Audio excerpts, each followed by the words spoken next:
El objeto que tiene este trabajo que tienen ustedes en mano es básicamente resolver un problema de carácter didáctico que se nos plantea.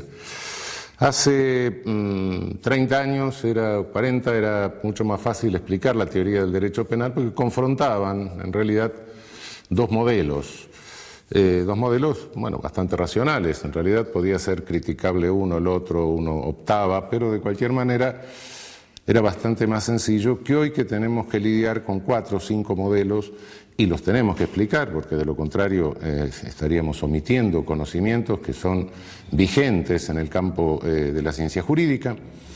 Entonces, lo que se nos plantea es la enorme dificultad para poder explicarles a ustedes desde el inicio un panorama con semejante complejidad, hacerlo comprensible y que no crean que los penalistas en realidad somos un conjunto de orates que discutimos teorías sin fundamento y que en definitiva no terminen tampoco comprendiendo cómo opera un modelo dogmático penal. Por supuesto, esto, insisto en lo que se dice en el texto escrito, no exime de ninguna manera de adentrarse en la discusión doctrinaria acerca de cada uno de los temas que vamos a ver y que se exponen en libros o en textos de mayor extensión. Pero básicamente lo que nos proponemos, dada esta dificultad, es que tengan sintéticamente un modelo. A partir de ese modelo, de la comprensión de ese modelo, se facilita la comparación con los restantes modelos de construcción dogmática del derecho penal. Por eso vamos a exponer un modelo sin discusión doctrinaria, La discusión doctrinaria la dejamos para un segundo momento y para textos más extensos, e insistiendo en que esto de ninguna manera les exime de entrar a la discusión doctrinaria y a los textos más extensos. Cuando nos preguntamos cómo se construye la teoría del derecho penal, bueno, básicamente el derecho penal responde, en su parte general, a 3 preguntas básicas.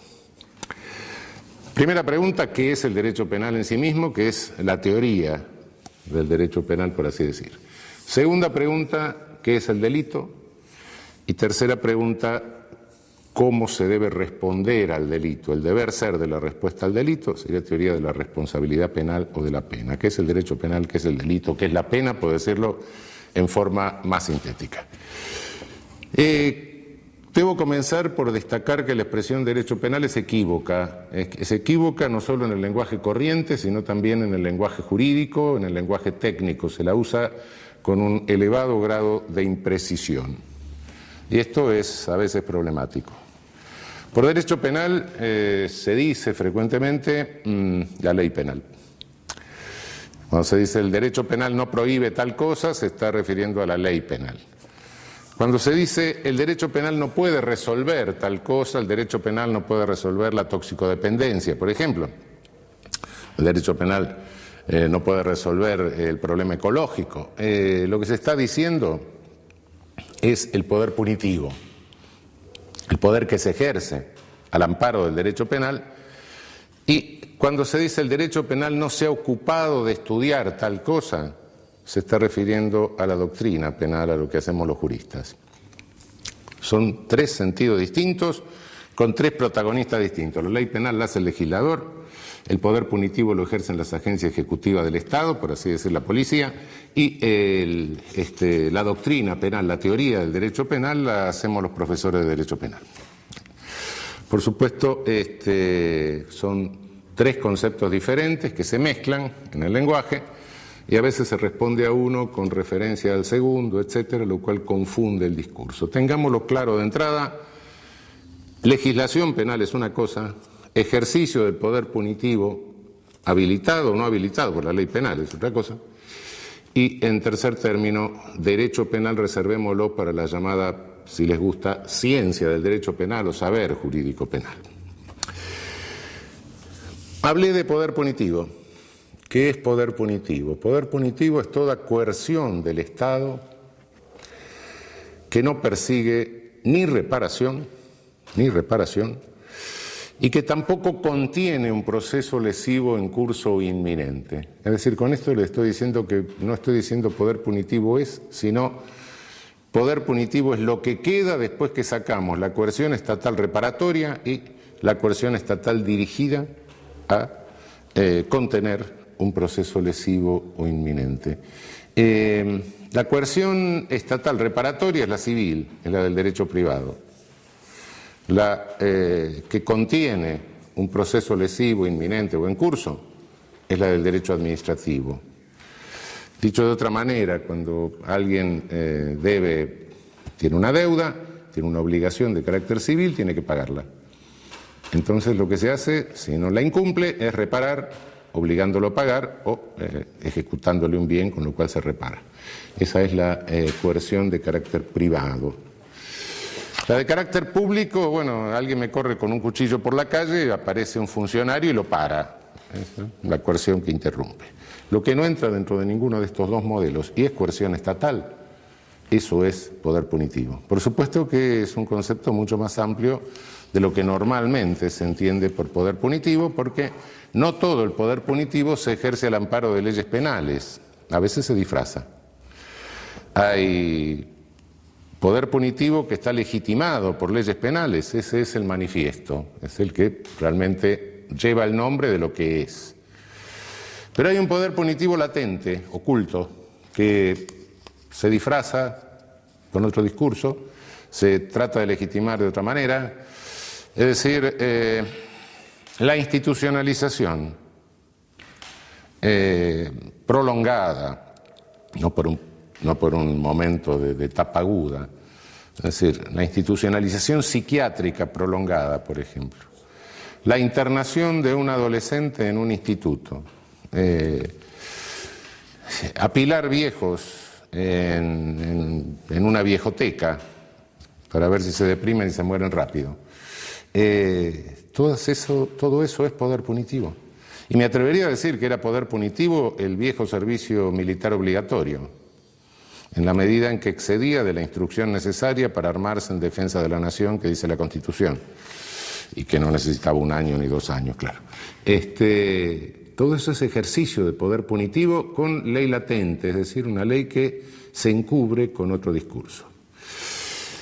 Cuando la ley es manifiesta, cuando la ley penal es manifiesta, ese es el poder punitivo que habilita la legislación penal.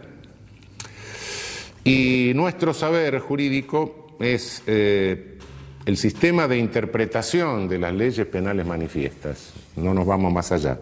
La reducción del poder punitivo, la contención del poder punitivo por leyes latentes, por leyes que no son manifiestas, se hace a través de otros recursos jurídicos, recursos rápidos, habeas corpus, etcétera, que tiene el derecho. La contención del poder punitivo armado a través de leyes manifiestas se hace según el programa que va configurando el derecho penal y que le ofrece a la jurisprudencia como proyecto de jurisprudencia. Se lo ofrece en realidad, se lo está ofreciendo a la agencia jurídica del Estado, es decir, a los jueces, a los fiscales, a los defensores, etc. Si nosotros en nuestro saber jurídico penal, en esto que estamos haciendo, elaboramos un concepto, es un concepto jurídico sin lugar a dudas, pero es un concepto que también es político. ¿Qué es lo que hacemos con esta construcción? Lo que estamos haciendo, como les decía hace un momento, es ofrecer un proyecto de decisiones a una agencia en que opera un poder del Estado. Si estamos haciendo eso y estamos hablando de una agencia que opera un poder del Estado, es una agencia política en el sentido de gobierno de la poli, no es política en el sentido que no es partidista, sí, eso correcto, pero en el sentido de gobierno de la polis es política. Cada concepto que nosotros elaboramos es un concepto que tiene un alcance, un sentido político, eso no lo olvidemos nunca. En este sentido político, bueno, lo que se nos enseña normalmente en la facultad es decir, bueno, el poder punitivo lo tienen ante todo los legisladores, que son los que hacen la ley, después lo tienen los jueces, que son los que aplican la ley, y por último, bueno, la policía, que son los que ejecutan las órdenes de los jueces. Esto es totalmente inexacto, pero es lo que normalmente se enseña formalmente. Ahora vamos a ver qué es inexacto. Cada rama del derecho se define por las características de la sanción que tiene la violación a sus normas. Derecho civil, derecho administrativo, derecho laboral, derecho mercantil, etc. Sí. Bien, la sanción que tiene la violación de la norma penal es la pena. No voy a entrar a toda la crítica y a la exposición de las teorías de la pena, sino a decir qué son. Ese es el gran inconveniente que tenemos. Hay una vieja clasificación de teorías de las penas que viene desde 1830 más o menos, la pueden ver ustedes en algún texto más extenso con todas sus variables. Pero ¿qué son estas teorías de la pena? Es lo que a cada penalista se le ocurre que la pena debe hacer. Y en razón de lo que debe hacer, elabora toda la teoría del derecho penal. Lo que debe hacer la pena es la función que debe cumplir el poder punitivo habilitado por las leyes penales. Bueno, lo que a mí se me ocurre que debe cumplir la pena. Por supuesto, este es el debe que está en mi cabeza, es el debe del deber ser. No es el ser de la pena, sino el deber ser, lo que a mí se me ocurre que es la función que debe cumplir, ese poder punitivo que habilito. Prevención general, prevención especial, positiva, negativa, retribución, lo que se me ocurra. Bien, pero el deber ser, si es que debe ser, es porque no es, o porque todavía no es. Y la pena no es como a mí se me ocurre, la pena es como es. Ónticamente, en la realidad, en el mundo. Si esto es así en el mundo, entonces, en la medida en que yo me sumo a una teoría de la pena, delido como debe ser la pena y construyo todo sobre la base de mi deber ser, le estoy haciendo un programa a las agencias judiciales, le estoy haciendo un programa político para que ejerzan su poder conforme a como yo entiendo que debe ser, pero que no es la pena. Y los estoy instigando a que apliquen penas que no son. Mirado desde el ser, el poder punitivo funciona exactamente al revés de la escala que dijimos hace un momento, legislador, juez, policía. Y funciona exactamente al revés porque el legislador lo que hace es lo que llamamos criminalización primaria, es decir, un proyecto de criminalización. Ahora, si ustedes agarran el Código Penal y en alguna noche deciden insomnio en la canícula, se leen toda la parte especial del Código Penal, todas las leyes penales especiales, se van a dar cuenta de que algunas de esas cosas hicieron en principio, pero en segundo término se van a dar cuenta de que en realidad si cada vez que se viola una norma o se cae en una descripción de esas, tendría que operar el poder punitivo, tendríamos que estar todos presos virtualmente. Entonces es un programa absolutamente irrealizable. Así como si el derecho civil se realizara perfectamente y cuando conflicto mínimo que se diera, voy a estacionar el auto, aparece un juez civil que me dice, no, el señor tiene prioridad y no usted que está metiendo. Una sociedad totalmente ordenada. Si la norma penal se pudiera cumplir plenamente, sería invivible directamente, no separaría la sociedad, se paralizaría la sociedad. De modo que es un programa que tiene una extensión que es absolutamente inabarcable. Las agencias ejecutivas, las agencias de criminalización secundaria, es decir, las que individualizan a la persona que viola la norma y hacen recaer el poder punitivo sobre esa persona, tienen una capacidad operativa muy, muy chica, muy limitada. Policía tiene capacidad limitada para investigar delitos, tribunales tienen capacidad limitada para investigarlos y, bueno, las penitenciarias, las prisiones tienen una capacidad de alojamiento también limitada, de modo que de ese enorme programa solo se puede realizar un pedacito. Este pedacito se llama selectividad. Tengo que elegir a quién criminalizo. Inevitablemente está forzada por el propio sistema una selección. Y esa selección no la hacen ni los legisladores ni los jueces, sino las agencias ejecutivas. El legislador es un señor que imagina una cosa, nunca sabe a quién se le va a aplicar el poder punitivo que habilita. A veces se le aplica el mismo. Los jueces no salen a la calle a buscar delincuentes ni a seguir violadores, ¿no? Quien selecciona es la agencia ejecutiva. Al juez le llega en auto oficial el seleccionado. Y entonces sí tiene el poder jurídico, que no es menor, de decir, bueno, acá hay un semáforo con una luz roja, este proceso de criminalización no avanza, acá hay un semáforo con una luz verde, este proceso de criminalización sigue adelante, o acá hay una luz amarilla, esperemos un rato y vamos a ver qué pasa. Ese no es poder menor y es justamente lo que programa el derecho penal, lo que programamos en este proyecto de jurisprudencia, de decisiones coherentes que le ofrecemos a las agencias jurídicas. Esto es la perspectiva desde el ser. Ahora bien, selectividad del poder punitivo. Se pueden sostener cualquier cantidad de teorías, incluso macrosociológicas, etcétera, no me meto en eso. La selectividad, es decir, cómo seleccionan las agencias para la criminalización primaria, es predominantemente por estereotipos. Se selecciona a alguien que tiene características externas que responden a determinados prejuicios negativos, claro, de la sociedad. A esos sujetos se los selecciona. Quien no cae en el estereotipo difícilmente resulta seleccionado. Puede serlo, naturalmente hay un porcentaje. Me estoy hablando siempre a la inclinación general que tiene el fenómeno, no a casos particulares, que evidentemente puede suceder. Los estereotipos no son construidos por las agencias del sistema penal, no. Los estereotipos sintetizan una cantidad de prejuicios negativos que existen en toda sociedad y en cada época, y en general se construye a través de la comunicación masiva. Si nos vamos hace 100 años, en el Caras y Careta aparecía el malvado, que tiene ciertas características lombrosianas.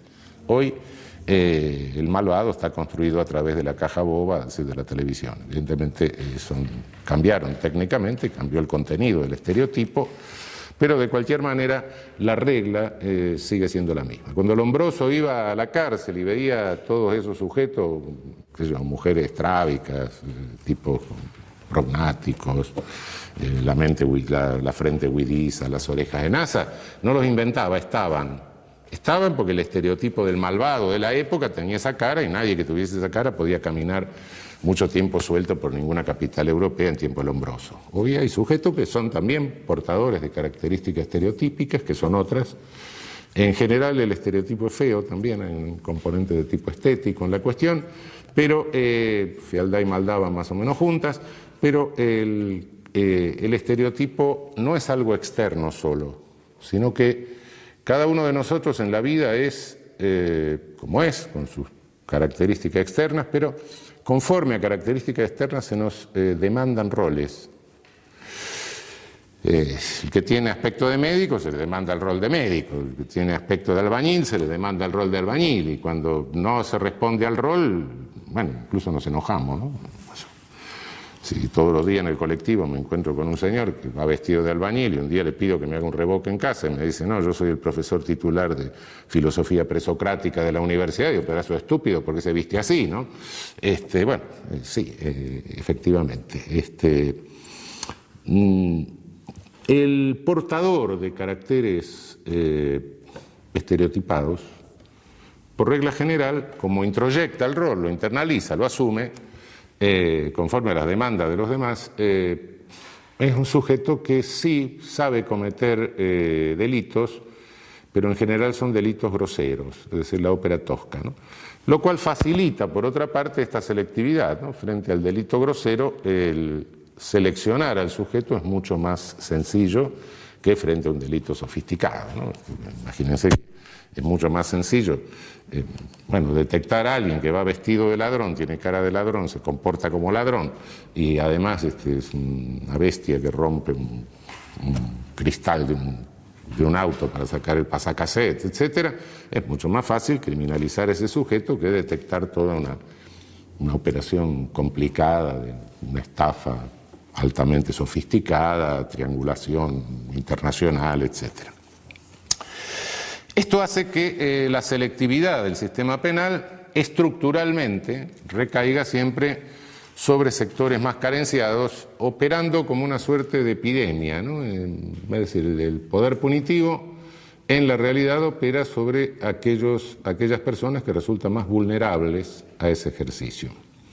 Y la selectividad es un dato de carácter estructural, esto, insisto, puede hacerse todas las teorías que se quieran, macrosociológicas, políticas, marxistas, lo que se le ocurra, pero este es un dato estructural. No hay ningún poder punitivo en el mundo que no se ejerza selectivamente por esta disparidad originaria entre lo programado y lo que es posible realizar como criminalización secundaria. Quiero aclarar algo más, porque les puede llamar la atención este planteo originario que hago, porque invierto normalmente el planteo tradicional en materia de derecho penal, ¿no? Obviamente que esta característica estructural del poder punitivo lesiona frontalmente el principio de igualdad. Es una realidad, en alguna medida el ejercicio del poder punitivo siempre lesiona el principio de igualdad. Pero cuidado que no lo lesiona solo en el aspecto victimizante, en el aspecto criminalizante. También lo lesiona en el aspecto victimizante. El reparto de la victimización tampoco es parejo en una sociedad. Es decir, si yo tengo la posibilidad de pagarme una seguridad, de vivir en una casa que tiene muros altos, que están electrificados, que tiene un sistema de alarmas, etcétera, tengo mucha más seguridad que si estoy viviendo en una villa. Entonces, entre el que vive en el country y el que vive en la villa hay un riesgo de victimización diferente. Entonces, también es selectivo de la otra punta, en la víctima. Y si nos vamos un poco más allá, y decimos, bueno, pero en este conflicto, además, ¿quién está en el medio? Bueno, agencias ejecutivas. ¿Cómo se integran esas agencias ejecutivas, especialmente en América Latina, me estoy refiriendo, básicamente?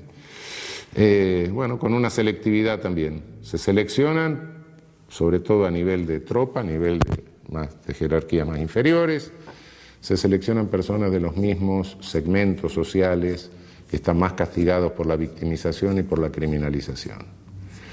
Si lo observamos desde afuera, da la impresión de que se dice, bueno, aquellos segmentos excluidos, marginados o más carenciados de la sociedad, da la impresión que hay una suerte de fomento para que se maten entre ellos y en tanto, bueno, no se puedan coaligar y no tengan protagonismo político. Naturalmente que se pueden pensar 10.000 conspiraciones. No, lo cierto es que es así. No creo que haya nadie con una máquina pensando esto, programando esto. Si lo hubiese, habría que darle el premio Nobel al mal, pero no creo que eso exista. Pero sí, no creo en conspiraciones, pero sí creo en funcionalidades. Y la funcionalidad sí existe. Bueno, llegó la hora, frente a esta realidad de qué es la pena, preguntarnos qué nos incumbe a los penalistas al hacer la teoría del derecho penal, ¿no? ¿Qué es el poder punitivo? Bueno, en el ámbito de la sociología se discute muchísimo. La pena en lo óntico, en lo real, cumple una función plural, como se puede deducir de esto que estoy diciendo. La discusión en este ámbito es una discusión muy viva, en el ámbito sociológico, pero básicamente la pena es un hecho político. El poder punitivo es un hecho político, no jurídico. Un viejo penalista latinoamericano, quizá una de las figuras más interesantes del penalismo latinoamericano del siglo XIX, Tobías Barreto, que fue profesor en la Universidad de Recife, en el norte de Brasil, decía, el fundador de la Escuela de Recife, decía que la pena es un hecho político, la pena es como la guerra, decía. Y efectivamente la pena es como la guerra. La podemos deslegitimar, podemos decir que no tiene sentido, puede haber todas las teorías abolicionistas que se quiera, pero el poder punitivo queda ahí, como la guerra está deslegitimada. Desde la Carta de las Naciones Unidas está deslegitimada, pero abrimos el diario y vemos lo que pasa en el mundo. La guerra existe, el poder punitivo existe. No porque la guerra la deslegitimen los internacionalistas en sus tratados va a desaparecer, no. Existe. Para que desaparezca hay que hacer otra cosa, no escribir tratado de derecho internacional.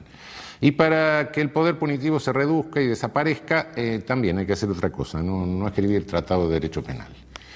Yo no sé si tenía razón, quién era que tenía razón, si la guerra es la continuación de la política por otros medios, la política es la continuación de la guerra por otros medios. No sé si era Clausewitz o Foucault, pero evidentemente hay una función de contención que cumple el derecho, distintas ramas, pero el derecho, frente al fenómeno de la guerra y frente al fenómeno del poder punitivo. Frente al fenómeno de la guerra está el derecho internacional humanitario como parte o capítulo de los derechos humanos, ¿no? La teoría de los derechos humanos. Derecho internacional humanitario concretado internacionalmente en los convenios de Ginebra. No hay que matar prisioneros, hay que darle determinada alimentación con calorías, no se puede dejar que se mueran los náufragos, etc. La agencia encargada de ejecución de esto es la Cruz Roja Internacional. Nadie discute la función humanitaria de la Cruz Roja Internacional, que trata de controlar los aspectos más crueles de la guerra, en la medida de su poder limitado. Nadie impugna la legitimidad de la Cruz Roja Internacional porque no haga desaparecer la guerra. Bueno, no puede hacer lo que no tiene poder para hacer. Hace lo que puede. La Cruz Roja del momento de la política es el derecho penal. Nuestra función es una función de contención del ejercicio del poder punitivo. No estamos para legitimar el ejercicio del poder punitivo. El fenómeno jurídico no es el poder punitivo porque es un fenómeno político. El fenómeno jurídico que nos incumbe básicamente es la contención del ejercicio del poder punitivo para que no se desbande. Cuando el poder punitivo se desbanda, viene la masacre, viene el genocidio. Entonces no es menor nuestra tarea, quizá por ser una tarea tan cercana se pasa por sobre la tarea y se va a la legitimación. No es nuestra tarea legitimar un poder que no ejercemos. No lo ejercen las agencias jurídicas. Lo único que pueden hacer las agencias jurídicas, lo único que pueden hacer los jueces, un poder judicial, es contener el ejercicio del poder punitivo para evitar la masacre, para evitar el genocidio. De este modo, cuando me preguntan qué es la pena, respondo no sé. Es un hecho político. Los sociólogos se ocuparán de ver las distintas implicancias que tiene este hecho político. Lo que a mí me interesa es saber cómo lo contengo, cómo lo limito, cómo lo acoto, cómo evito que este hecho político se me convierta en una masacre. Esto yo la llamo una teoría agnóstica, una posición agnóstica respecto de la pena. Agnóstica en un sentido metafórico, aunque a veces no tan metafórico, ¿no? Porque la pena o el poder punitivo, como toda idolatría, tiene fanáticos. La idolatría es un dios falso, ¿no? Y el poder punitivo es un dios falso. Si uno cree en los fanáticos del poder punitivo, resulta que el poder punitivo va a salvar el Amazonas, el poder punitivo va a evitar la guerra nuclear, el poder punitivo va a controlar el terrorismo, el poder punitivo va a curar las toxicodependencias, el poder punitivo es omnipotente. Y si es omnipotente, es Dios. Entonces guarda, es un ídolo, es un falso Dios. Y como les decía, sí, tiene sus integristas, sus fanáticos, ¿no? Frente a ese falso ídolo, creo que es preferible que el derecho penal adopte una posición completamente agnóstica. Yo no sé para qué sirve, a veces sirve para algo, a veces no sirve para nada, y a veces realmente, y sobre todo si se desbanda, se convierte en un poder genocida, en un poder masacrador. Desde un punto de vista sociológico, un Estado totalitario, un Estado autoritario, no es más que un Estado en que las agencias ejecutivas, que son las que llevan a cabo el poder punitivo, operan sin control.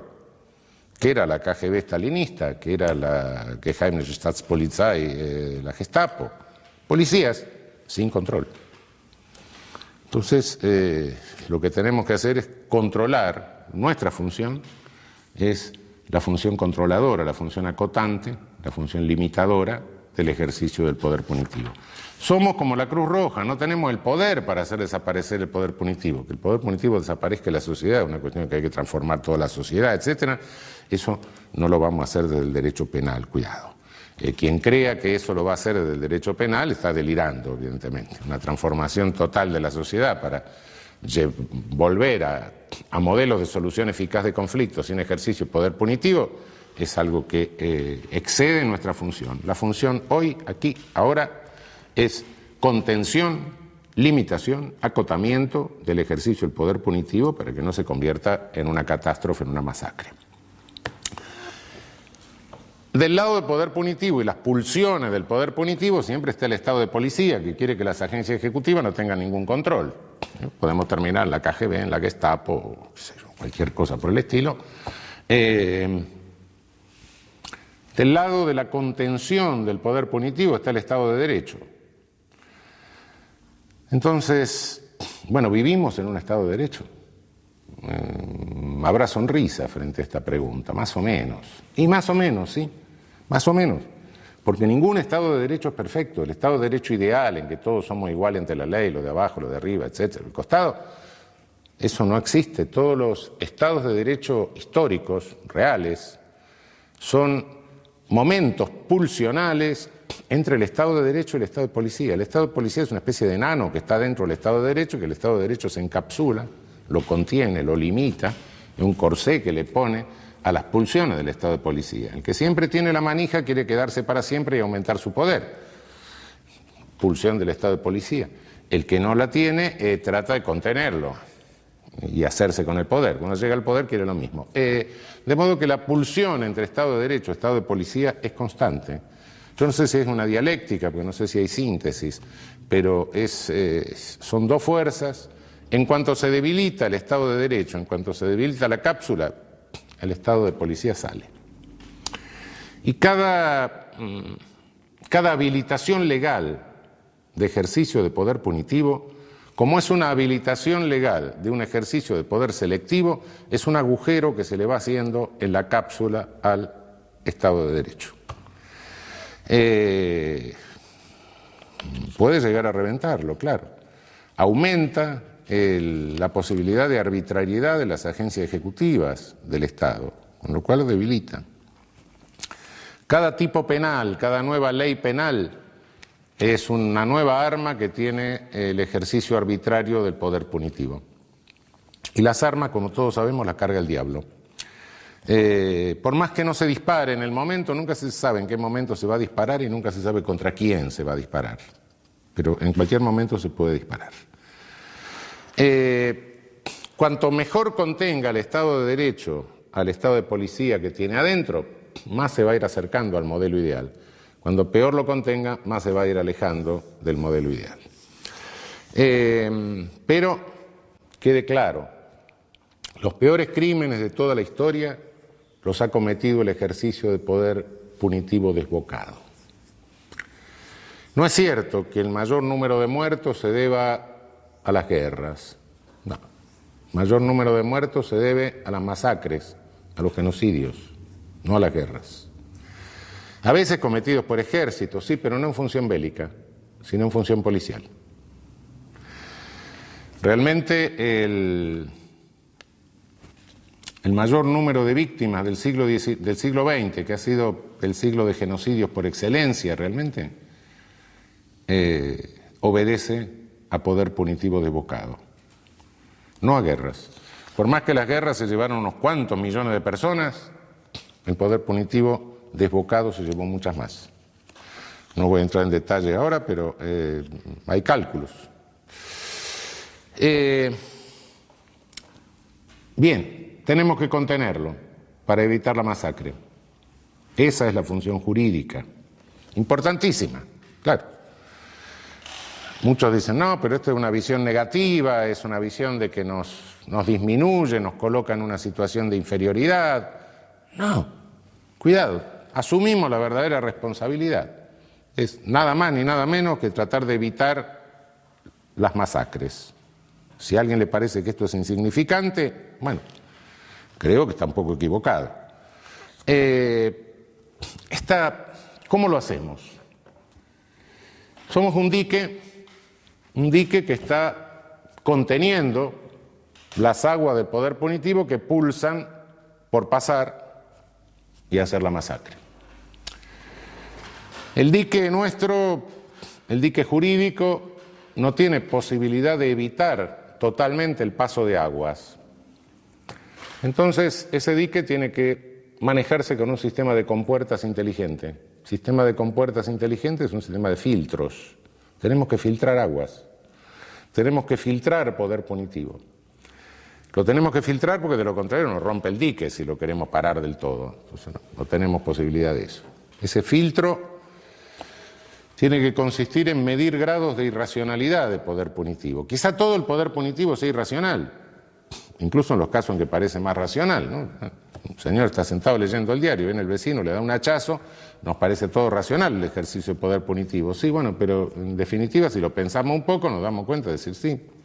Encerramos al sujeto, se quedó huérfano los hijos del muerto, la viuda tiene que salir a trabajar, el Estado tiene que atender con previsión social, etcétera. Este sujeto lo tenemos encerrado, no hace nada. Sí, lo encerramos. 1 año, 10 años, 20 años, 30 años, lo matamos. Sí, pero el conflicto se creó y no le hicimos hacer nada por resolver el conflicto, de modo que muy racional tampoco es, de cualquier manera. ¿Sí? Algo hay que hacer, bueno, sí, no puede nadie darle un hachazo al vecino, pero quizá en el fondo, hasta en los casos más claros en que nos parece razonable el poder punitivo, sí, racional. Pero bueno, de cualquier manera tenemos que seleccionar. Y decir, bueno, en este caso el contenido de irracionalidad es menor, lo dejamos pasar. En otros casos el contenido de irracionalidad es mucho mayor y ahí no lo podemos dejar pasar. Entonces este sistema inteligente de filtros es lo que nos dice, bueno, hay aguas que son más turbulentas, que son más contaminadas, que son más sucias, las más irracionales, esas no pueden pasar. Dejemos pasar aquellas que son menos contaminadas, menos sucias. Dejemos pasar el poder punitivo menos irracional, reconociendo que quizá hasta ese menos irracional tiene en el fondo un cierto contenido de irracionalidad. ¿Por qué? Porque no resuelve el conflicto. Y no resuelve el conflicto porque el poder punitivo siempre deja fuera del conflicto a una de las partes, que es la víctima. ¿Por qué? Porque el señor Estado dice la víctima soy yo, usurpa el poder de la víctima. El soberano dice el ofendido soy yo. El ofendido va a ser usted, soy a mí que me rompieron la cara. No, mire, usted es la víctima y usted venga como testigo. Y si no viene como testigo, usted es un delincuente. Entonces el conflicto no se resuelve. Por eso en el fondo hay siempre un cierto grado de irracionalidad. Contener el poder punitivo de esta manera, en este momento, tiene una alta importancia. Muchísima importancia. ¿Por qué? Porque domina en el mundo un discurso único de medios que propugna la venganza y el desenfreno de todo poder punitivo. A diferencia de lo que pasaba en el siglo pasado, en los totalitarismos, en los autoritarismos de entreguerra, en el fascismo, en el nazismo, en el comunismo, en el stalinismo, hoy no hay discurso, no hay un discurso autoritario, coherente. No hay paradas militares, edificios neoclásicos, uniformes, camisas pardas, no. Hoy es gris el asunto, una cosa. Hoy tiene la cara de las administraciones republicanas de Estados Unidos. Hoy no, es un discurso que es el no pensar, hay publicidad, no hay discurso, realmente. Esa publicidad tiene una eficacia realmente importante, ¿no? Y bueno, es discurso único de medios que tiene preso a los operadores políticos, a los legisladores, le hace hacer barbaridades a los legisladores, hay destrucción de códigos penales, destrucción de la codificación penal, de modo que esta función de contención del poder punitivo en este momento yo diría que es una función civilizatoria. es lo que realmente puede salvar a nuestra civilización de un embate totalmente destructor de lo que son valores que se han defendido a costa de la vida de millones de personas, ¿no? Esta es la función de nuestro saber, es la función en razón de la cual construimos la teoría del derecho penal. Ofrecerle a las agencias jurídicas un programa que optimice su potencial controlador y reductor del ejercicio del poder punitivo y que a la vez le permita resolver los casos con coherencia, con no contradicción y con adecuación a la ley. Bien, en esto el derecho penal está acompañado por otros saberes. No son exactamente el propio derecho penal. Es inseparable el derecho penal del derecho procesal penal. ¿Qué es el procesal penal? Es el derecho que indica el camino que hay que seguir, que deben seguir los distintos personajes, los distintos protagonistas de las agencias jurídicas, desde el momento en que se tiene una noticia criminis, desde el momento en que llega una noticia de un delito a conocimiento de ellas, hasta el momento en que se pronuncia una pena, y diría yo, hasta el momento en que se termina la ejecución de la pena. Lamentablemente hay una institución del derecho procesal que en realidad se ha vuelto de derecho material. Es la llamada prisión preventiva o prisión cautelar. La mayoría de los presos que tenemos en América Latina no son condenados. Son presos preventivos, son presos cautelares, son presos que están presos por las dudas, que están presos por razones de seguridad. Aproximadamente el 70% de los presos que tenemos en América Latina son presos preventivos. Hay otra rama jurídica que acompaña al derecho penal, que es el derecho de ejecución penal, en nuestro país hoy regulado por la Ley 24.660. Es el derecho que regula la ejecución de las penas una vez que hay una sentencia firme. En realidad, todo este fenómeno que estoy explicando, en gran medida responde a una explicación que la da otra disciplina u otro orden de conocimientos interdisciplinario, no voy a entrar a la discusión, que se llama criminología. La criminología es el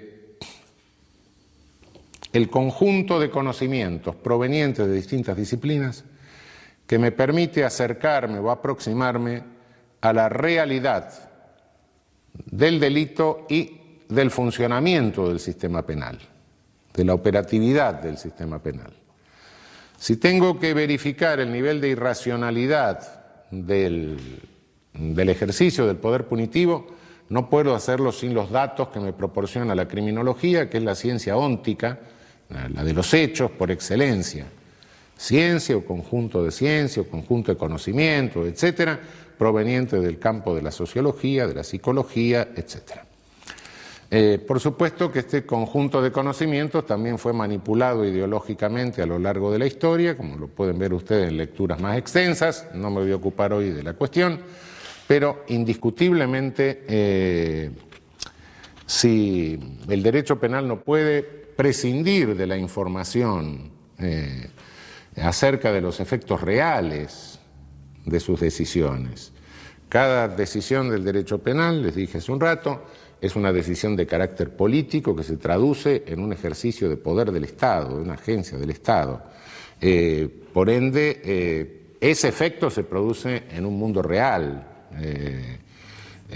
Si prescindimos de los conocimientos de lo que pasa en el mundo real y hacemos sentencias o le proponemos a los jueces hacer sentencias con una visión normativa del deber ser sin tener en cuenta el ser, bueno, el derecho penal se psicotizó. El derecho penal está absolutamente psicótico entonces. No nos interesa lo que pasa en la sociedad, nos interesa la coherencia normativa de lo que estamos haciendo. Y yo creo que a cada uno de nosotros, como ser humano, como persona, como habitante, como ciudadano, lo que nos interesa es el efecto social que producimos. Eso de la coherencia es un valor, por supuesto, tenemos que ser irracionales, pero no podemos poner la coherencia por encima de los efectos reales en la sociedad. Y los efectos reales en la sociedad, en la persona, etcétera, no los podemos conocer sin el auxilio de las disciplinas que se sintetizan en la criminología. Bien, para construir la teoría del derecho penal tenemos una serie de principios. Tenemos que hacer un edificio. Los principios son algo así como las ordenanzas municipales cuando tenemos que hacer un edificio. Esto lo tenemos que construir respetando determinadas reglas. Principios constructivos, llamémosle. Las ordenanzas municipales edilicias para la construcción del edificio. En este sentido, la fuente de estos principios constructivos, la primera fuente de estos principios constructivos es el derecho penal. Del derecho penal es el derecho constitucional. El derecho constitucional es el que nos marca los lineamientos básicos en la construcción de toda la teoría. No puede haber una contradicción entre el derecho constitucional y la ley penal infraconstitucional. Si hay una contradicción, la ley penal infraconstitucional directamente debe ser declarada inconstitucional. Y si hay dos posibles interpretaciones, una conforme a la Constitución y otra inconstitucional, tenemos que elegir la interpretación conforme a la Constitución. El derecho penal, la primera ley básica del derecho penal es que debe ser de acto. El artículo 16, al establecer la igualdad ante la ley, nos dice, nos baja desde la Constitución, nos dice, bueno, muchachos, acá lo único que se puede penar es un acto. No se puede penar una persona, no se puede jerarquizar seres humanos, es decir, no se puede discriminar. Discriminación no es toda diferencia entre seres humanos, naturalmente que los seres humanos son diferentes, y, bueno, yo no puedo pretender ser bailarín del Teatro Colón, ni puedo pretender integrar la selección argentina de fútbol, no, bueno, ¿por qué no? En consecuencia, pero eso no es discriminación. Discriminación es cuando se jerarquiza a seres humanos con un contenido de carácter peyorativo, como es una criminalización, naturalmente. El 16 de la Constitución nos obliga, en el principio de igualdad, solamente a penar actos, no personas. Después nos vamos a ocupar de esto, porque parece que entro en contradicción con lo que dije antes. No es contradicción. Ya vamos a ver qué sucede. Los mandatos fundamentales se deducen de la Constitución. Para clasificarlos de alguna manera, no niego que puede haber otros criterios de clasificación, solo es un criterio de tipo expositivo. Yo diría que hay tres órdenes de reglas constructivas, tres mandatos fundamentales, digamos, de los cuales se derivan otros. El mandato de legalidad, el mandato de respeto elemental a los derechos humanos y el mandato derivado del principio republicano de gobierno. Del mandato de legalidad se deriva la legalidad formal,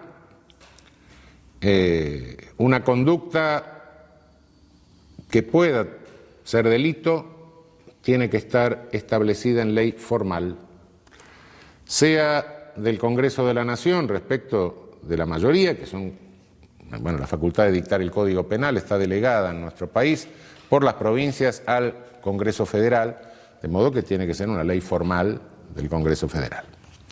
El Ejecutivo no puede crear leyes penales por decreto, el único que puede crear es el Congreso Federal, salvo las leyes provinciales que se reservaron las provincias, como en materia de prensa, por ejemplo. Delitos de prensa no pueden ser tipificados por el Congreso Federal. Acá el Congreso Federal se ha excedido muchas veces, pero no importa. ¿Se plantea algún problema con la llamada ley penal en blanco, la Blankengesetzbindung? Son leyes en que la ley remite a otra ley, manda a otra ley. El que violare los reglamentos, el que violare las normas sancionadas para tal cosa. Cuando la otra ley es una ley propia del Congreso de la Nación, del Congreso Federal, no hay problema. El problema es cuando remite a ordenanzas municipales, a decretos del Poder Ejecutivo, la ley de drogas, la ley de armas, etc. Yo tengo dudas muchas veces sobre la constitucionalidad de estas remisiones. En realidad pueden representar en algunos casos verdaderas delegaciones de poder punitivo que son propias y exclusivas del Congreso de la Nación. Hay que tener cuidado en el análisis de estas leyes penales en blanco sobre el aspecto de legalidad formal. Segundo, derivado del mandato de legalidad está el principio de irretroactividad.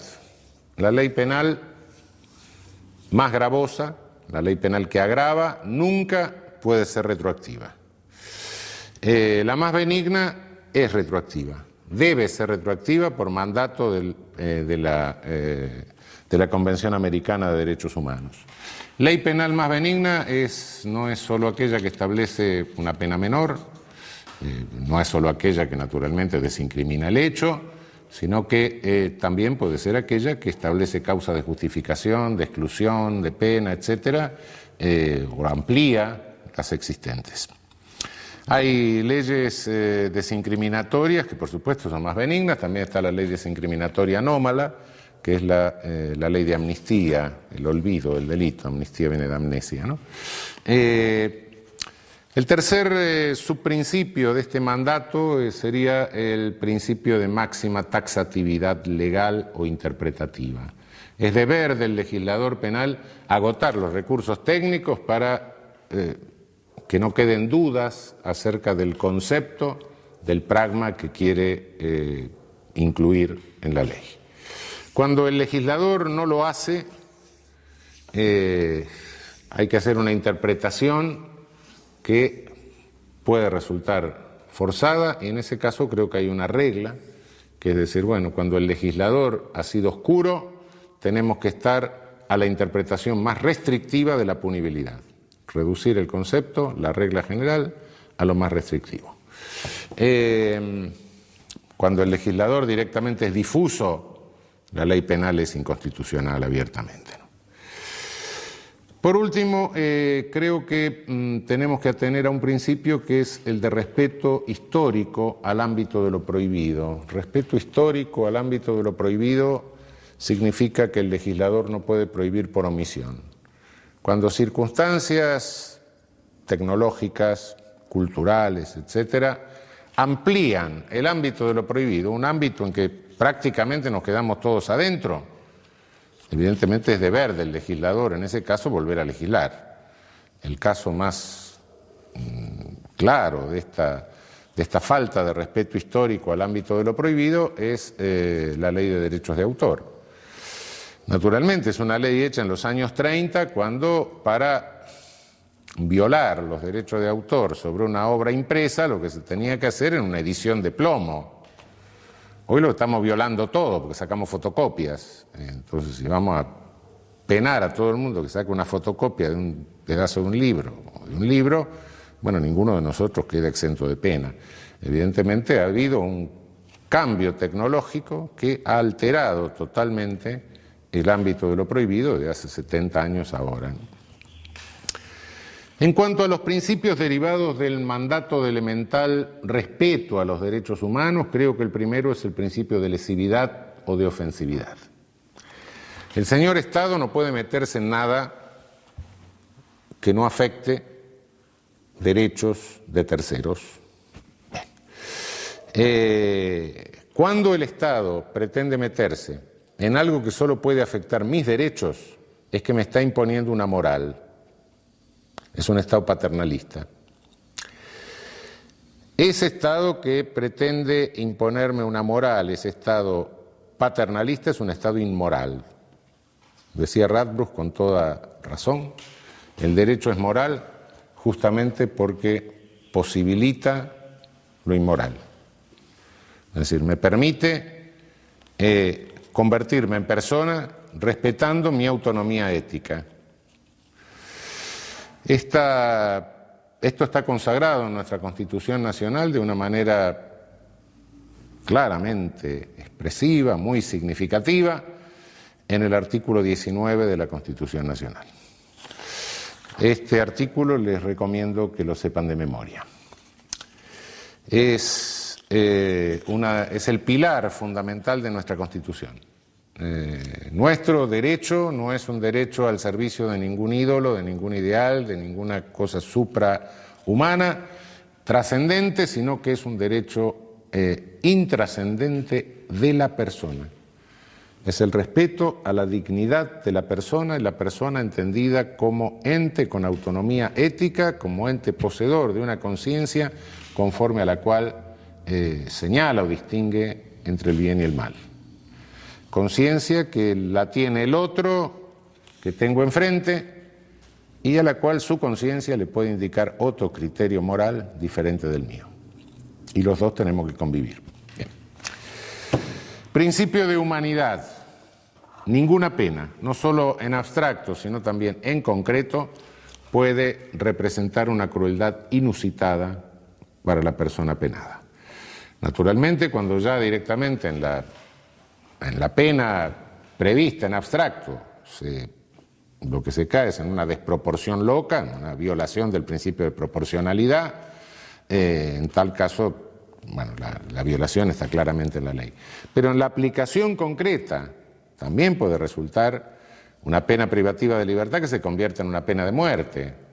Es decir, una persona que privada de libertad, pero con un padecimiento susceptible de ser tratado, pero que los efectos de la privación de libertad le pueden condicionar una situación depresiva que dificulta el tratamiento y que lo lleva a la muerte. El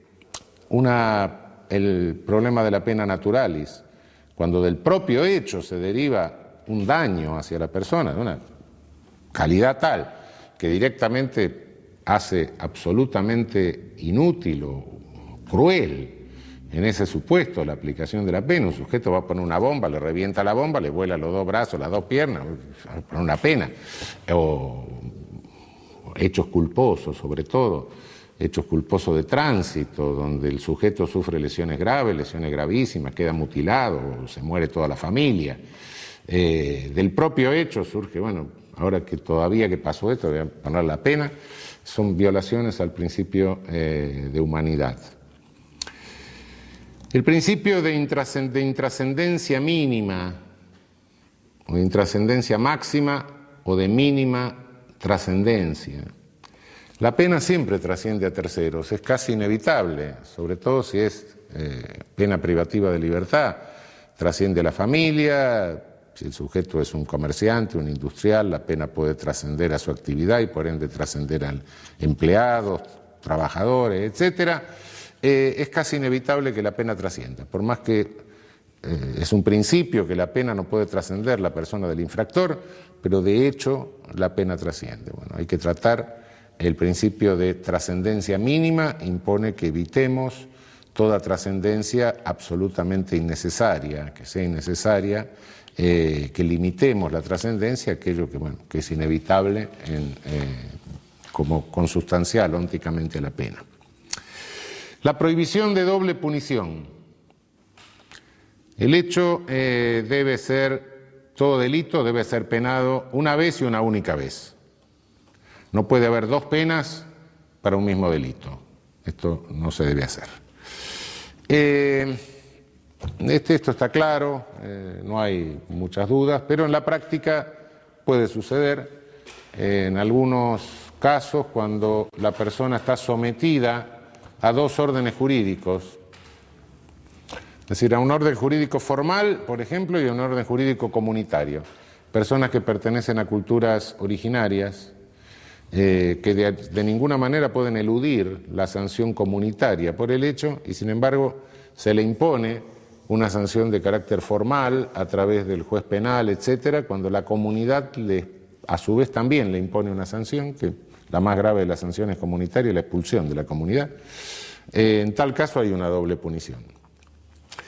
Hay otra doble punición que realmente es pasada por alto por regla general, y es pasada por alto porque los doctrinarios europeos en general la conocen poco, pero nosotros la conocemos con mucha más frecuencia en nuestra región, que es cuando con motivo del ejercicio del poder punitivo el sujeto sufre ilícitamente una lesión. Violencia carcelaria, contracción de alguna enfermedad en el ámbito carcelario, violencia policial en el momento de la detención, violencia policial innecesaria, tortura, apremios ilegales. Son penas ilícitas, sí, pero las penas ilícitas son penas, no hay nada que hacerle. Será ilícita, pero eso no le quita el carácter de pena. Es como consecuencia del delito que no ha sido mi tía la que ejerció eso, sino el mismo Estado que con su coerción le infirió esa sanción. Ilícita, sí, ilícita, ¿qué iba a hacer? No, yo solo como Estado me responsabilizo de lo que mis dependientes hacen en forma lícita. Diablo, me gustaría realmente tener una empresa en la que yo pudiera responsabilizarme solo de lo que mis dependientes hacen en forma lícita. Y lo que hacen en forma ilícita, no, eso no tengo nada que ver. No, son penas. A la hora de la pena formal hay que tener en cuenta esto porque es una manifestación de doble prohibición. Otro principio elementalísimo de respeto mínimo a los derechos humanos es el principio de buena fe o pro homine en la interpretación de la ley y fundamentalmente en la interpretación de los derechos. El enunciado de cualquier derecho debe considerarse un límite de criminalización y no una legitimidad de criminalización. Hay una inversión perversa, una perversión de la interpretación jurídica cuando a partir de decir, bueno, tal convención me respeta tal derecho, entonces como me respeta tal derecho, la lesión a ese derecho le pongo la pena máxima que se me ocurre. Es decir, tal convención me garantiza, y la Constitución, etcétera, me garantizan el derecho al honor.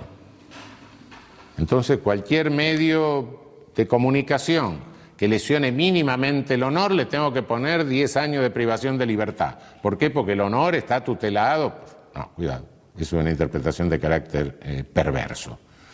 El derecho siempre es en lo que me está marcando, es una limitación al ejercicio del poder punitivo, no una legitimación loca al ejercicio del poder punitivo.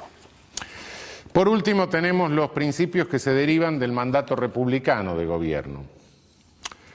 Hay un principio muy poco trabajado que es el acotamiento material. Realmente da la impresión de que el legislador penal puede tipificar cualquier cosa, puede combinar con pena cualquier cosa. Y de hecho, históricamente esto ha sucedido. Si ustedes se fijan, todas las declaraciones de derechos que tienen ahí en el apéndice de la Constitución, van a ver que cuando llega la parte penal, sobre todo se la delimita formalmente, porque el contenido, la limitación al legislador en cuanto al contenido de lo prohibido, está muy poco trabajada. El principio de lesividad, etcétera, bueno, pero ¿qué bienes jurídicos? ¿Qué tipos de conductas? Yo creo que esto requiere, y sobre todo requiere en tiempos como en los últimos 30 o 40 años, que son tiempos de inflación penal, se pena todo, se mandan mensajes a través de leyes penales, como no se sabe cómo resolver los problemas, se lo pone en la ley penal, se va a poner el cáncer, el SIDA en cualquier momento en la ley penal, como solución lo penamos, bueno, se está cayendo en una irracionalidad, en una amplificación de los tipos penales. Hace 60, 70 años, bueno, intuitivamente más o menos todos, y diría que casi todos los habitantes del país, más o menos, que sabían leer y escribir, intuitivamente, no técnicamente, pero había 40, 50 delitos de lo que todos sabíamos más o menos que eran delitos. Hoy directamente no lo sabemos los profesores de Derecho Penal, no lo saben los jueces, que de repente dictan sentencias en base a legislación penal derogada. Es decir, directamente se ha convertido esto en una monstruosidad, producción de leyes penales cotidiana, lo cual, bueno, ha descodificado toda la legislación y ha causado. Frente a esto, creo que tenemos que profundizar, que sería tarea inmediata de la doctrina penal, del derecho penal, profundizar el principio de acotamiento material. Básicamente creo que habría que proscribir toda habilitación de poder punitivo que sea absolutamente inidóneo, groseramente inidóneo para obtener el fin proclamado, ¿no? Si tuviera que ejemplificar con un caso de absoluta inidoneidad para obtener el fin proclamado, diría que la punición del consumidor de un tóxico prohibido para evitar la toxicodependencia y el tráfico de tóxicos prohibidos. Es un absurdo, por supuesto. Naturalmente, hay quien dice, no, porque si no hay consumidores no va a haber tráfico. Bueno, sí, saquemos la frontera para que no haya contrabando. Eliminemos el matrimonio para que no haya divorcio. No, eso no es absurdo. Hay una grosera inidoneidad del medio como para obtener ese resultado. Creo que la otra regla que podría profundizarse es la proscripción de las tipificaciones de conductas o conflictos que pueden resolverse satisfactoriamente por otros medios, ¿no? Si mañana se le ocurre al legislador penar la omisión de pago de la cuenta telefónica, por ejemplo, la solución que tiene es cortarme el teléfono, termine la historia, no me va a mandar al juez penal. Y tercero, creo que hay que tener mucho cuidado, algo que Alessandro Baratta llamaba la máxima limitación de la respuesta contingente. Tener mucho cuidado, observar muy atentamente la constitucionalidad de las leyes que son respuesta contingente a fenómenos, respuesta contingente a la alarma por un hecho, ¿no? Respuestas políticas, mensajes que manda el legislador frente a un hecho que obtiene una gran notoriedad mediática. Del sistema republicano de gobierno se deriva otro principio que es el de superioridad ética del Estado. Si el Estado pretende habilitar poder punitivo, el Estado tiene que tener, o estar, o quedarse, o sostenerse en un plano de superioridad ética respecto del criminal. No puede actuar aplicando la misma conducta, conduciéndose de la misma manera que se conduce el delincuente. Cuando el Estado opera de esa manera, se degrada, se deteriora. Se convierte en un Estado éticamente a la par del delincuente, como si fuera dos fuerzas que chocan y nada más. Nosotros tenemos algunas disposiciones introducidas en los últimos años como grandes novedades del Estado posmoderno, realmente no son más que cosas que se traen del Estado premoderno, que violan este principio. El llamado arrepentido, por ejemplo, que no de arrepentido no tiene nada, es un sujeto que es un delincuente y que aparte de ser un delincuente es una porquería porque ni siquiera tiene la ética propia del delincuente, no. Y entonces negocia su impunidad con el Estado. El Estado se sienta con un criminal y le dice, bueno, vos hiciste algo grave, ¿sí? Dicen hechos graves normalmente. Como hiciste algo grave y como tenés una participación importante en eso grave que hiciste, a ver si podés denunciar a tus compinches y entonces yo te voy a premiar dándote menor pena o librándote de pena. El Estado no hace más que comprar a un delincuente para sancionar a otros delincuentes. Otro es el famoso agente encubierto, es decir, el Estado manda a un señor a delinquir, bueno, delinca, y yo que soy víctima de ese señor me lo tengo que aguantar. ¿Por qué? Porque ese señor es un funcionario del Estado que está victimizándome a mí para realizar la justicia penal. Yo soy un ciudadano que no tengo derecho a gozar de todos mis derechos, mis bienes, etcétera, y nadie tiene por qué interferir en mi vida ni privarme de ningún derecho con el pretexto de que el valor supremo de realización de la justicia penal me está defendiendo. Como me está defendiendo, me roba el auto. Y si yo llego a sacar un arma en legítima defensa para defender mi propiedad, que es el auto, entonces me mata. ¿Por qué lo mandó el juez a hacer eso? Esas son violaciones al principio de superioridad ética del Estado. Y por último, hablaría yo del principio de saneamiento genealógico en la interpretación de la ley. Hay tipos penales que se arrastran, se copian de un código a otro, van pasando históricamente, vienen siglo XIX, siglo XVIII, algunos vienen del derecho romano, y se olvida cuál es el origen ideológico, que es un origen muchas veces incompatible con los principios republicanos. Por ejemplo, si vemos en la estafa, en nuestro código, la estafa calificada y un tipo raro que hay ahí, que es la circunvención de menores e incapaces. Aparentemente es un tipo que se ha estudiado poco, pero cuando lo analizamos y vemos genealógicamente de dónde viene, ese tipo fundamentalmente proviene del Código Napoleón y proviene de prejuicios antisemitas. Ese es el origen. Lo cual, bueno, naturalmente uno lee el tipo, parece que es un tipo inofensivo, pero genealógicamente es un tipo antisemita. Por último, después nos vamos a ocupar de esto más en detalle, el principio de culpabilidad. A nadie, el principio republicano de gobierno impide que se pueda penar a cualquiera si no se le puede reprochar personalmente, ¿no? Si no se le puede formular un reproche personal por el injusto que ha cometido. Después vamos a desarrollar esto más ampliamente. Es decir, a nadie se le puede penar por la mera causación de un resultado. El versarium rei licita quería la causa, quiso el efecto, quiso el resultado. Esto no puede funcionar en función del principio republicano. La pena tiene que estar fundada en un reproche personal que se le puede formular al sujeto porque habiendo tenido la posibilidad de realizar una conducta, realizó otra. Bien, hasta acá hemos visto concepto de derecho penal, la teoría, la tesis acerca del poder punitivo de la pena, hemos visto los principios constructivos del edificio, las ordenanzas municipales que tenemos que respetar a la hora de construir nuestro edificio teórico. Bueno, ¿y qué ámbito de vigencia espacial tiene esto? Bueno, el derecho penal que construimos, lo que proponemos, tiene una vigencia espacial que se funda básicamente en la territorialidad, se aplica sustancialmente en el territorio. Toda ley penal tiene vigencia en el territorio del Estado que la dicta, básicamente. El principio de territorialidad es un principio universal, pero además suele combinarse con otros principios.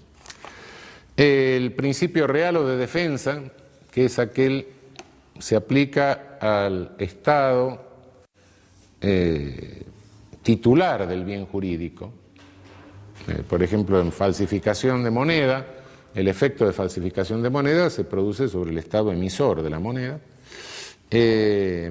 También está la cuestión, hay una cuestión de espacial. Se realiza una conducta en un Estado, se produce el efecto en otro Estado. Este es el principio real o de defensa, que el otro principio es el de personalidad. Según el principio de personalidad, la ley penal sigue a la persona, esté donde esté, ¿no? Es el principio de personalidad activa, es decir, sigue al infractor lo sigue el derecho penal de su país, aunque cometa el delito en otro lado, pero también el principio de personalidad pasiva, la víctima. La nacionalidad de la víctima determina la ley aplicable al victimario. Nuestra ley positiva no reconoce principio alguno de nacionalidad o de personalidad, ni activo ni pasivo. Y por último tenemos el principio universal. En casos de delitos contra el derecho de gentes o delitos de lesa humanidad, artículo 102 de nuestra vieja Constitución de 1853, artículo 118 actual, que es exactamente el mismo texto del 102 de la Constitución originaria. En caso de delito contra el derecho de gentes, corresponde el juzgamiento a los tribunales federales de nuestro país. Este es el principio universal. Cuando un sujeto comete un delito de lesa humanidad, puede ser juzgado por cualquier Estado. El Estado que lo agarra, lo juzga. Principio de derecho internacional público, consuetudinario en su origen, hoy sancionado a través de convenciones internacionales. En el derecho internacional, la costumbre es fuente del derecho. Y es obvio que el principio universal, en nuestro caso, era este ius cogens, era este derecho consuetudinario. En la Constitución de 1853 está reconocido este derecho consuetudinario, contra lo que dicen muchos hoy, y está reconocido porque el principio universal en la Constitución de 1853 emergía del derecho internacional consuetudinario porque no había convenciones. Entonces queda claro que nuestra Constitución desde sus orígenes reconoce la fuente consuetudinaria del derecho internacional y por ende del derecho internacional penal. El derecho penal internacional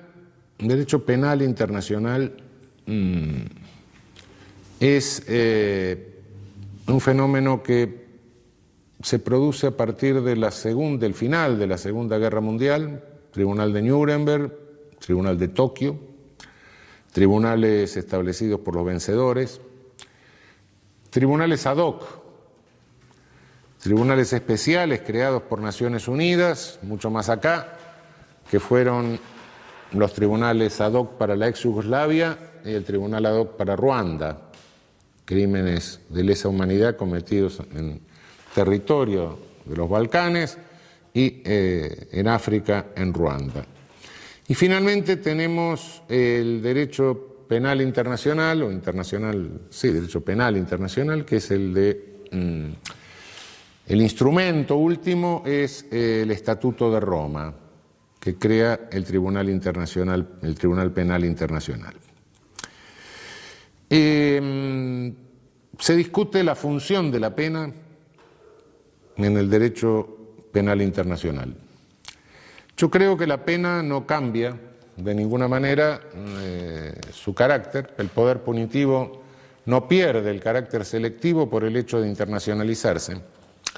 Conserva todo su carácter selectivo, más aún quizás se agudice, porque entran factores políticos.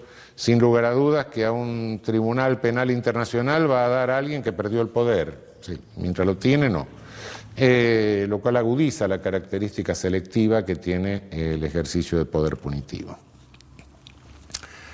¿Significa esto que la pena por esta razón, la pena del derecho internacional penal no tiene ninguna utilidad? No, yo creo que la tiene. Creo que la tiene en dos sentidos.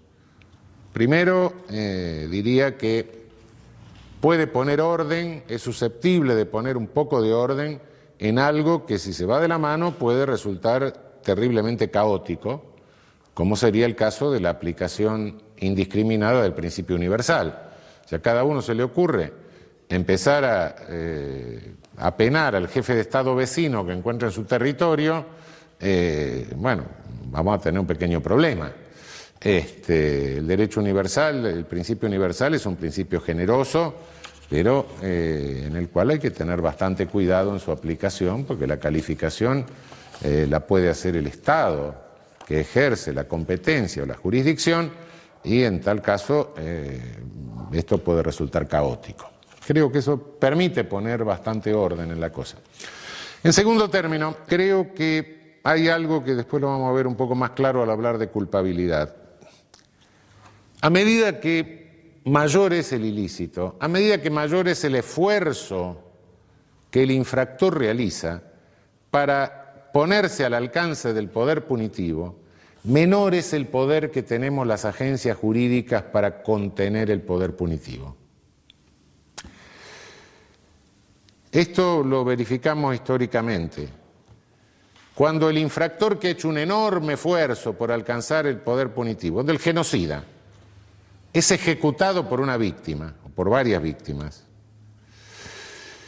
el poder punitivo frente a este ejecutor, frente a la víctima vengadora, si se quiere decir, se encuentra muy, muy limitado, muy acotado. Esto se verifica históricamente, ¿no? Colgaron a Mussolini en la plaza de Dongo, y bueno, ¿cómo terminó la cosa? Y terminó que unos cuantos años después el tribunal de Como dijo, mire, como no se había terminado la guerra, entonces fue un acto bélico. ¿Por qué? Porque, bueno, porque 2 y 2 son 5. ¿Qué pasó con los armenios que mataron a los genocidas turcos en Alemania? Y lo declararon inimputable. Es decir, no tenemos, pierde la agencia jurídica la autoridad ética para contener el poder punitivo. Entonces se nos da una disyuntiva, se nos da Dongo o Nuremberg. El sujeto se sale de la comunidad, el genocida pierde la condición de persona, se sale de la comunidad. Es un sujeto al que cualquiera le puede hacer cualquier cosa, es un... se queda, pierde la paz, es la vieja pérdida de la paz, la Friedlosigkeit. Es un sujeto que queda sin protección comunitaria, pierde la condición de persona, hay que hacerle recuperar la condición de persona, decirle, por grave que sea lo que hiciste, de cualquier manera sos una persona y te vamos a juzgar con mínimas garantías.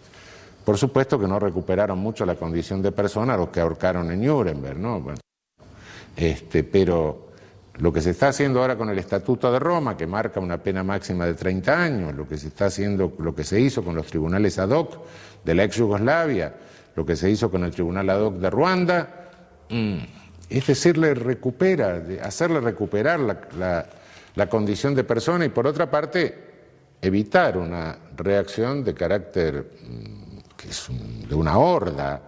Es decir, si nos paramos frente a un genocidio, nos paramos como civilización, no nos paramos como horda. Si tenemos que elegir entre Dongo, colgar a Mussolini cabeza abajo, etc., y Nuremberg, y bueno, elijamos Nuremberg. Por lo menos en Nuremberg no se mató a la amante de Mussolini, a Claretta Petacci, ni al hermano. No. En Nuremberg mataron a los que tuvieron que matar. Y condenaron a los que tuvieron que condenar y absolvieron a algunos. Bueno, está bien. Con mínimas garantías, sí, cierto. Pero bueno, se evita el acto vandálico, el acto, se recupera de alguna manera la condición de persona del genocida, del criminal contra la humanidad. Lejos de ser un derecho penal del enemigo, es la negación del derecho penal del enemigo. En el derecho penal del enemigo le digo, vos no sos más persona. Aquí se le dice, pese a lo que hiciste, sos persona, vení que te voy a juzgar con mínimas garantías, por lo menos. No voy a dejarte librado a una horda asesina. Bien, con esto cerramos el panorama de la primera pregunta de qué es el derecho penal. Hemos visto la noción de derecho penal, los principios constructivos del edificio teórico del derecho penal, hemos visto